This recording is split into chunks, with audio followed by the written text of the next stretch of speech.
Hello guys! Ngayon tuturuan ko kayo kung paano mag-accept ng friend request sa Roblox. Ayun, pindutin lang natin ang ating Roblox application. Then, wait lang natin na mag-open ang ating Roblox kasi naglo-loading pa. Yan.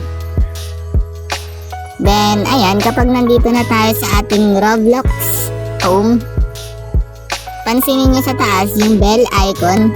Sa parting right side siya, sa kantuhan sa dulo, sa parting taas yung bell icon, ito siya, pindutin nyo lang yun, yung nasa taas.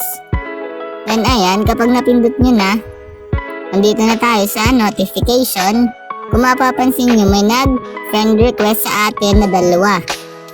Ayan, kung mapapansin nyo, dalawang option ang papamilian dito, which is ignore and accept.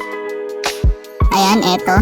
Then, pindutin lang natin yung accept para maging friend na kayo ng nag-friend request sa inyo. Ayan, then itatry uli natin isa pa. Pindutin uli natin yung accept na nakasulat.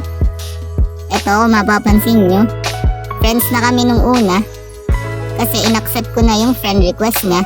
So, itatry uli natin. Ayan, kung mapapansin nyo, ang naglagay na is chat na kasi friend na kayo.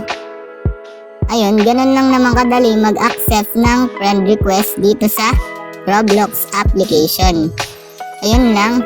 Thanks for watching. Subscribe me for more videos like this. Thank you.